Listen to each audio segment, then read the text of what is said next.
Okay. Welcome students. In our today's class, we will continue discussion on our files. Few more programs we will look into it, and also we will try to look into one of your journal program which is based upon the files. Okay. Suppose the problem is something like this. Say there is a file and the contents of the files are these. Okay. Now, if I ask you to count the number of characters in this particular file, what would be your answer? If I ask you to count the number of characters in a particular file, okay, in this, can you tell me how many characters are there? Sir, 10. 10 characters. Okay.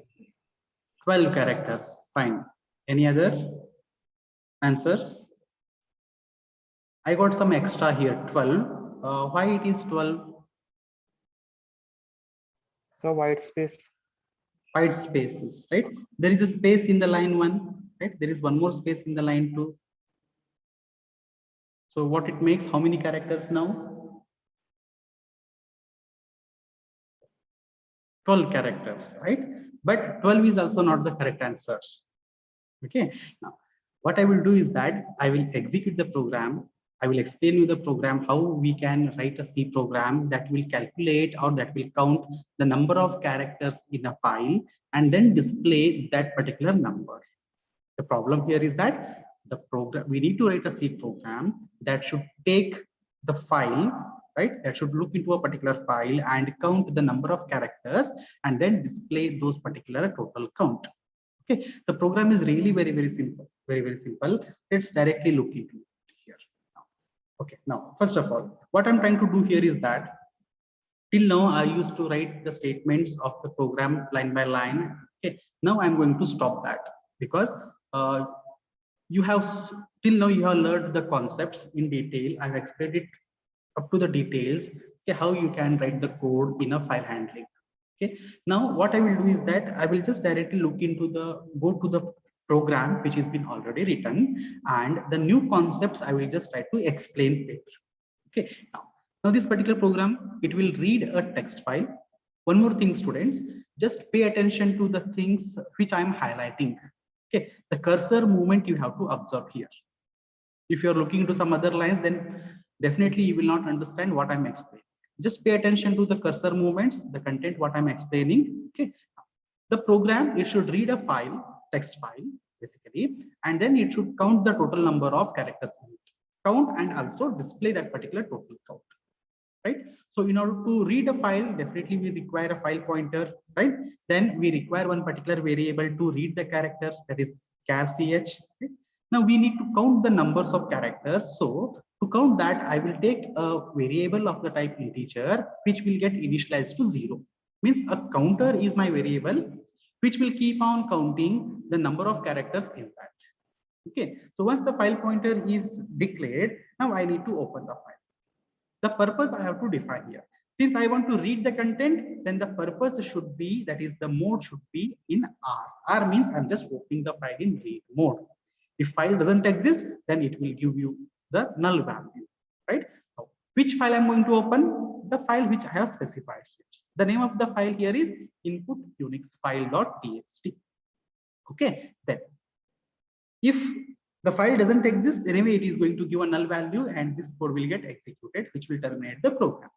Okay, now next concept is these two lines, which are very important.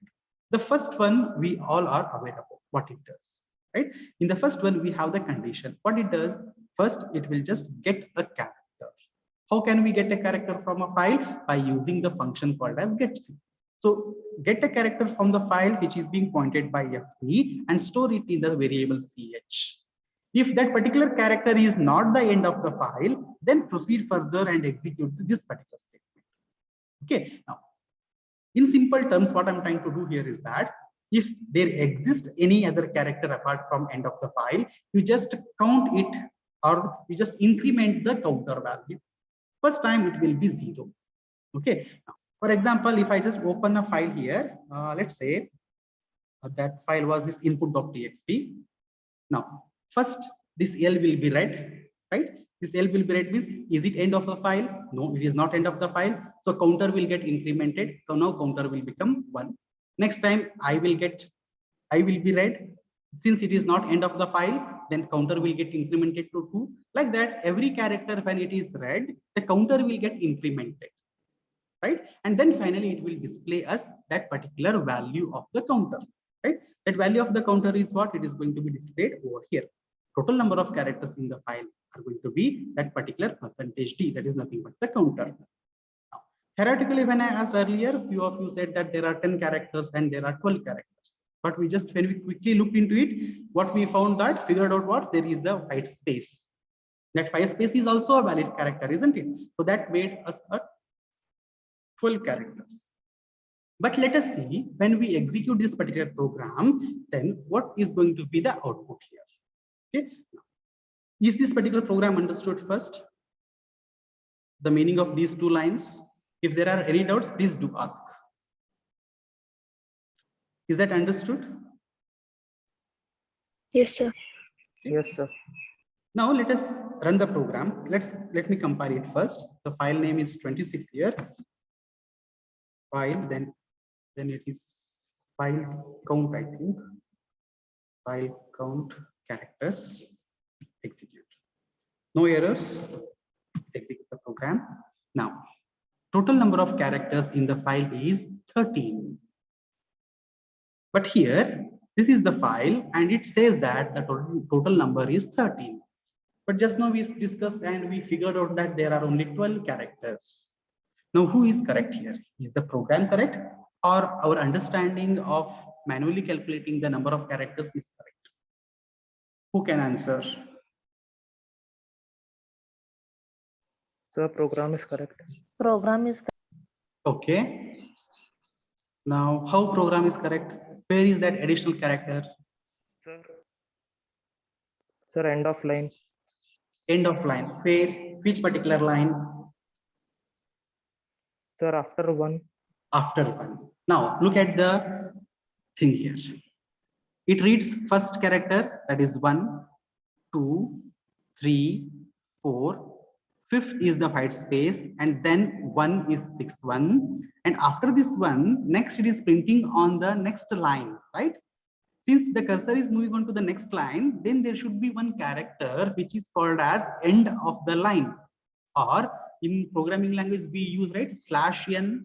That /n is what? It is a single character. So that character will be counted as the 7th character, and then followed by 8th character will be this L.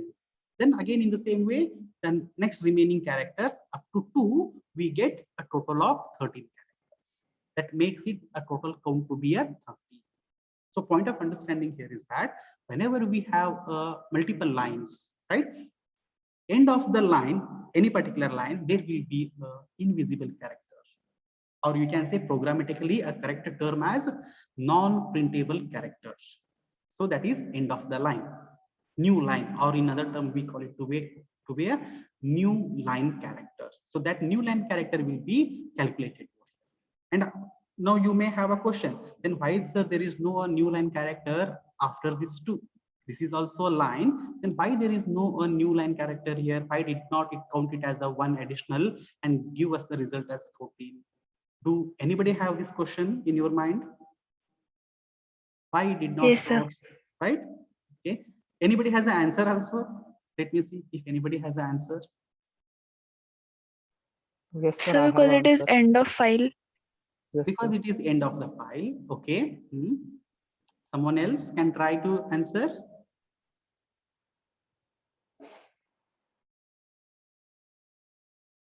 Okay. Now, it is not because of it is end of the file, but it is because there is no new line here.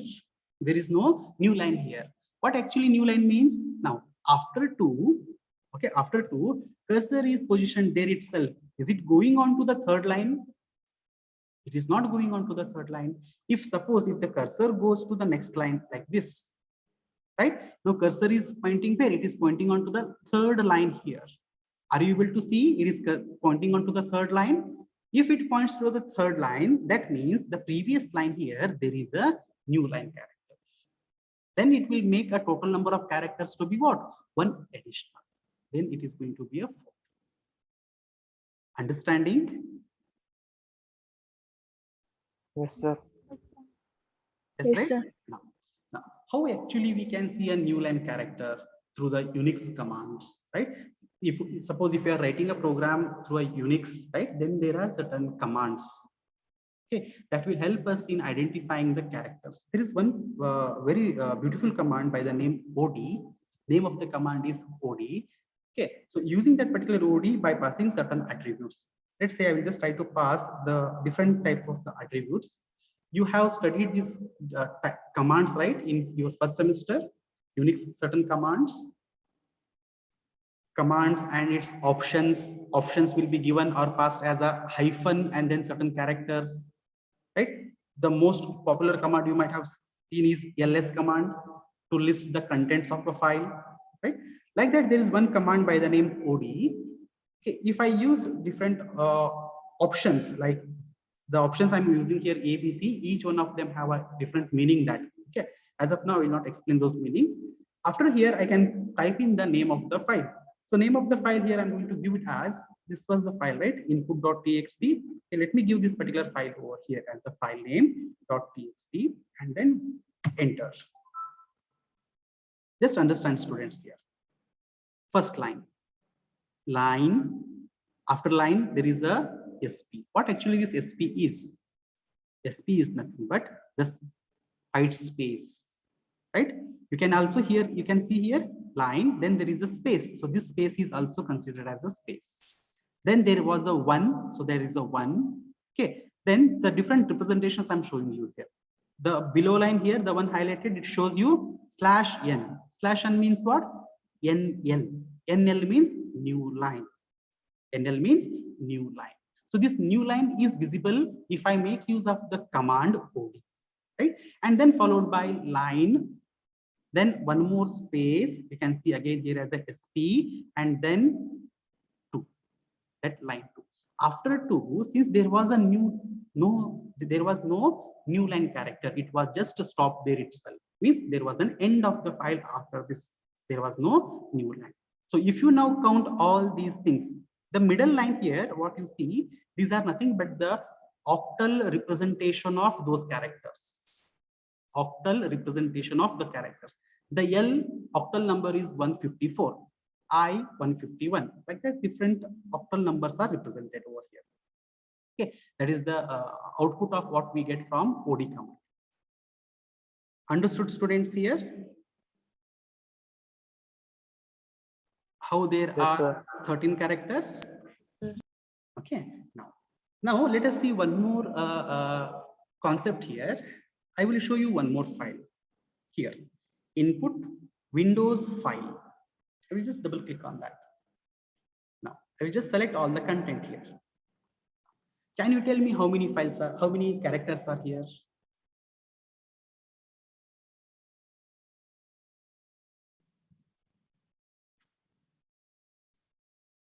How many characters are there in this file? 13, sir. 13, right? Yes, sir. Right? Now, what I will do now is that I will just modify my file to read that particular file. Right? The file is Windows, right? So let me change this word to Windows. Just changing the name to Windows. Okay, now let us compile the program. Since I modified the program, so I will have to compile it. File count characters, no errors, run the program. Okay, now look at the output. 14. Okay, now I will do, what I will do is that simultaneously I will keep these two files here itself. This is the first file. Just look at the name of the file, that is input file. This is the second file. Okay, this is the second one. The second one. If you look at here, line space 1, then new line, line space 2. On the other hand, line space 1, new line, then line space 2. So earlier you said that it is having a 13, 12 actually, but later when we executed, we got a 13 and we understood how it is 13. Now I do have exactly similar here for us, right? I'm able to see it exactly same as what this is. And when I theoretically said it is a 13, but when we executed the program, I'm getting 14, right? Then where are we going wrong with our assumptions here? To identify that, let me make use of this particular command once again.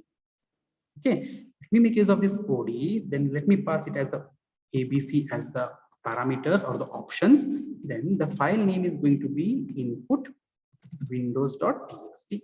Okay, I will just press enter here. Now, first task for you, count these different numbers. How many are there?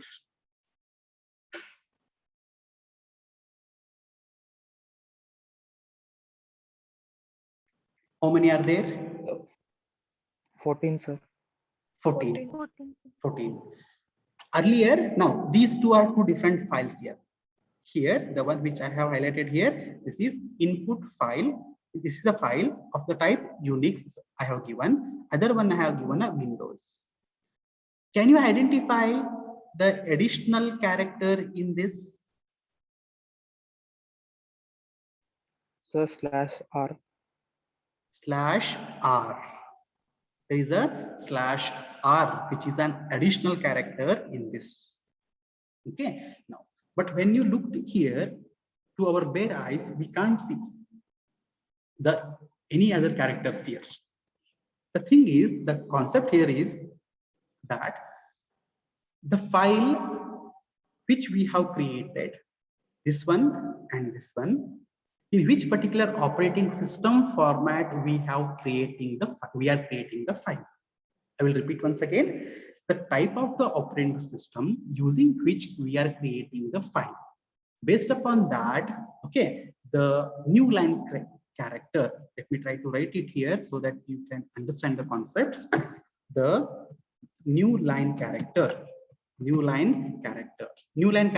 now you have to understand that the enter button, whenever you press enter button, that is considered to be a new line character or a /n character, right?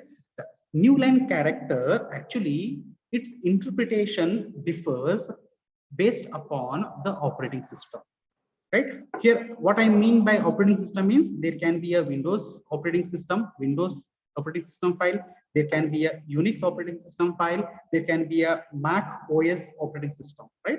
The Macintosh operating system. There can be different types of the operating systems.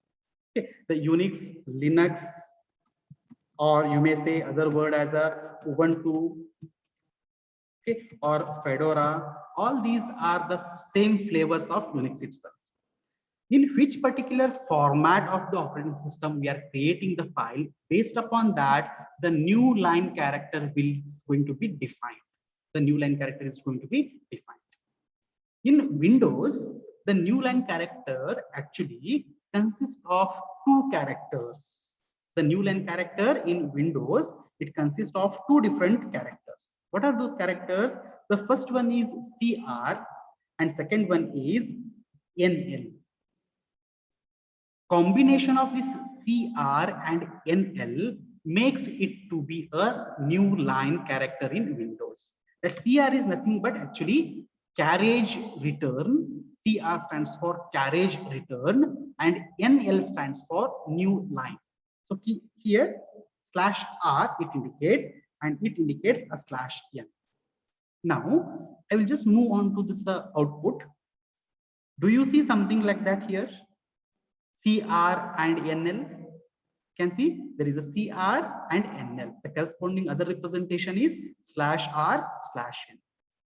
Together, these two characters constitute the new line character in Windows file. That means if I am creating a file using the Windows operating system format, then every new line character actually it consists of two characters.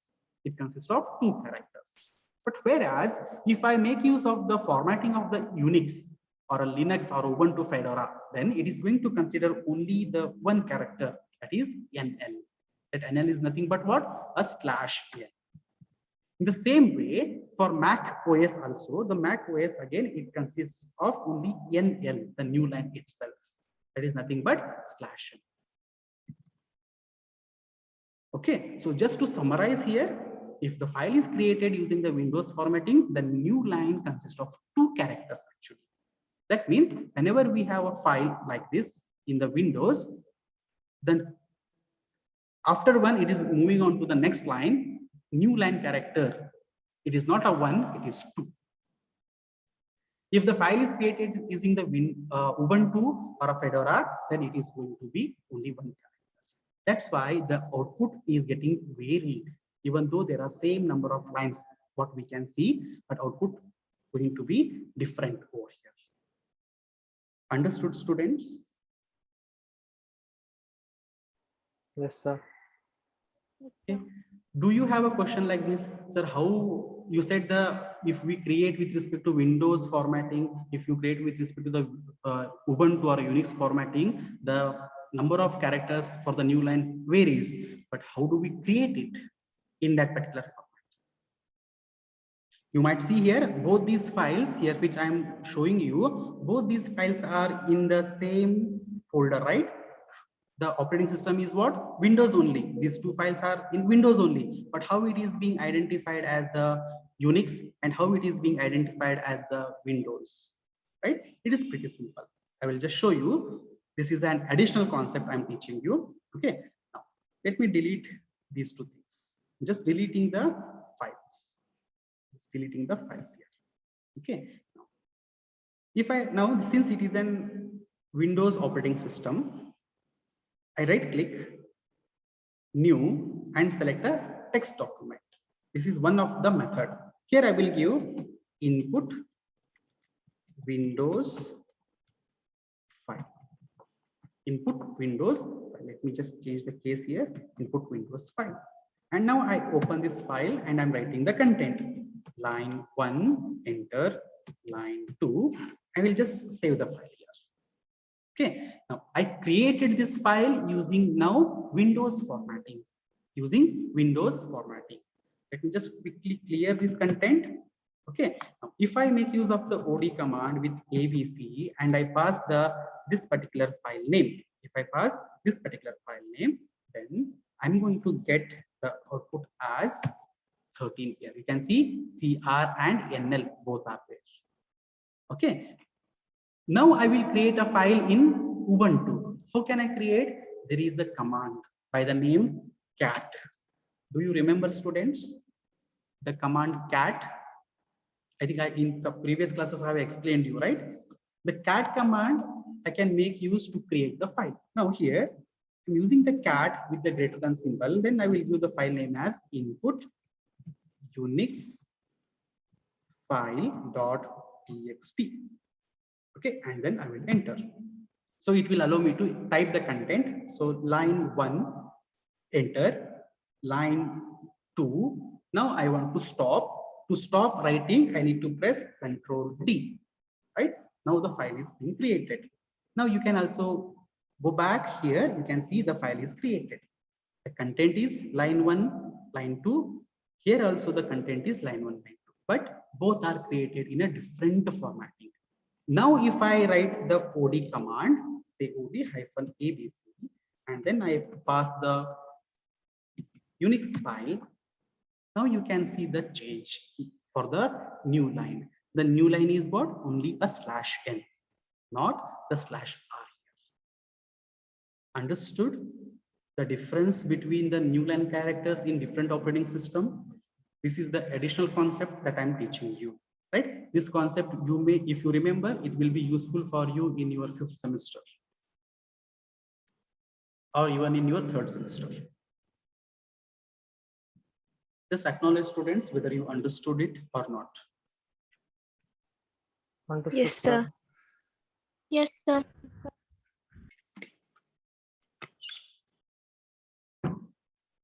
Okay. Let's move on to the next one. The next one is very simple. The journal program. You have one journal program in your section B. Okay, I will read the statement. Write a C program to read a text file. Convert the contents of that particular file in uppercase and write the contents in a output file. That means what? we need to handle with read option or a read operation, and also we need to perform write operation. Now, can you tell me how many files will be involved in this program? How many text files will be involved in this particular program? So two. Two. Very good. What are those two? Since it is talking one about for the reading. yes, please go ahead. So one for reading and one for outputting. Yes, one for input and one for the output. Very good, right? Since we are talking about the uppercase, converting into uppercase, that means our input file. Okay, let me just try to write it because that would be easy for you to collect it back. See, now we need one input file and we also need an output file. Right now, as the program is stating that we need to write the content onto the output file and the content should be in uppercase. Contents in this output file is going to be uppercase. That means, or that implies that the content in the input file should be in lowercase. Yes or no? Yes, sir. So our input file, we need to have one particular file here, two files basically. The first file, I can call it to be a, say, lowercase dot, or say lowercase dot txt, right? And then I may require one more file by the name uppercase dot txt. What I will do, I will read the contents from this lower dot txt and then I will convert the text to uppercase and then write onto that particular file. Then I'm going to write onto that particular file. This operation we need to perform in our program. Okay, now, understood the program statement here? Yes, sir. Now, Yes, sir. let's quickly jump onto the program. Okay, now I have given one additional comments here that says that before executing this program, create a file by the name lowercase.txt containing lowercase text. That means what? Before I execute this program, in that folder, there should be a file by the name lowercase. Let us see whether is there a lowercase file. No, there is no lowercase file created. So let us first create the lowercase file. Okay, now I will show you the one more output of that. I will create it later. Then I have included 3 header files here.